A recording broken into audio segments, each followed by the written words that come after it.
Welcome back to Decode Healthcare with Harshal. Today, we are hitting a massive milestone on the show. We're finally stepping into Section IC of the official guidelines, the chapter-specific coding guidelines. Our mission in this explainer is to tackle Section IC1A and crack the absolute bedrock, high-stakes rules of HIV coding. This is a highly scrutinized area where your standard inpatient rules are completely thrown out the window. And trust me, sequencing errors here will lead to immediate, catastrophic claim audits. So let's dive right in.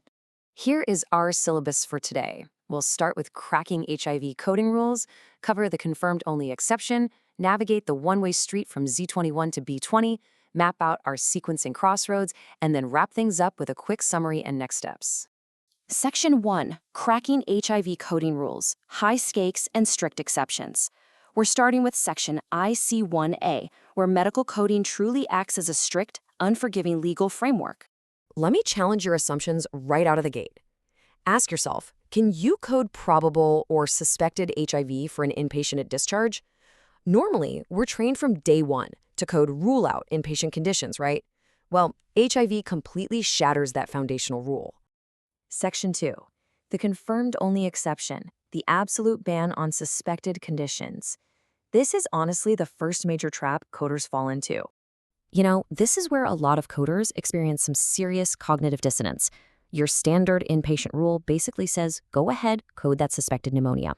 But the HIV exception, it overrides absolutely everything. You have to strictly ignore the standard rule and only ever code confirmed HIV. If you see the word suspected, you are strictly forbidden from reporting it. Now, what does confirmed actually mean in our day-to-day coding? Look, you don't need to play detective and hunt through the lab section for a Western blot or ELISA test result.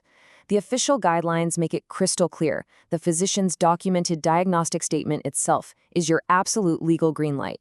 If the doctor writes, patient is HIV positive, boom, you have your confirmation.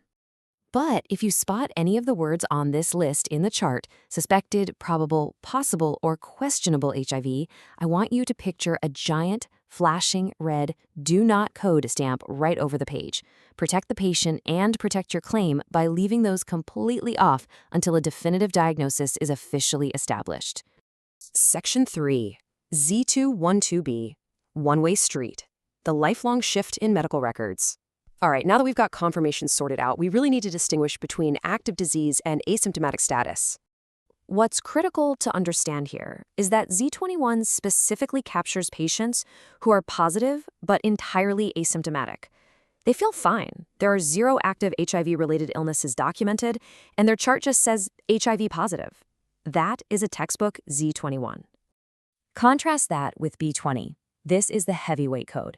You use B20 the very moment the term AIDS is documented, or the second a patient is treated for any condition that results from their HIV-positive status, like an opportunistic infection. Think of this as a strict one-way street. Say a patient starts at step 1 with Z21, but the moment they hit step 2 and develop something like pneumocystis pneumonia, they cross a point of no return. At step 3, they are permanently categorized as B20 for all future encounters, for the rest of their lives. An impenetrable barrier blocks them from ever returning to Z21, even if they completely recover from that opportunistic infection. Because of this permanent shift, you can absolutely never list these two codes together on a single claim layout. B20 and Z21 are mutually exclusive.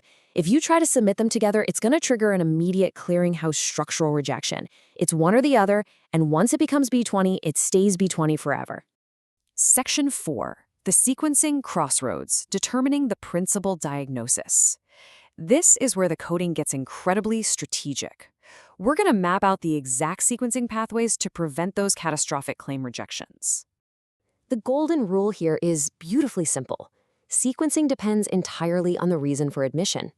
Honestly, it doesn't matter if they were newly diagnosed today or if they've had 50 previous admissions for HIV conditions. It is totally irrelevant to how we sequence. The only question you need to ask is, why did they come through the hospital doors today? Let's look at our 2 primary clinical scenarios side by side. On path A, if the patient is admitted for an HIV-related illness, say Kaposi's sarcoma, B20 claims that coveted number 1 principal slot, followed by the specific codes for the sarcoma. But check out path B. If that exact same patient gets into a car accident and is admitted for a fractured femur, the fracture code takes slot number 1. B20 safely drops down to a secondary slot. The absolutely crucial takeaway here is to passionately protect that number one principle slot. You have to strictly apply these pathways based solely on the encounter's root cause.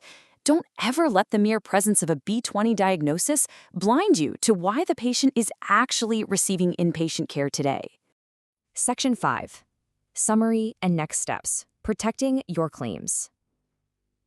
We've covered a lot of highly technical terrain today, so let's review the absolute bedrock rules you need to walk away with.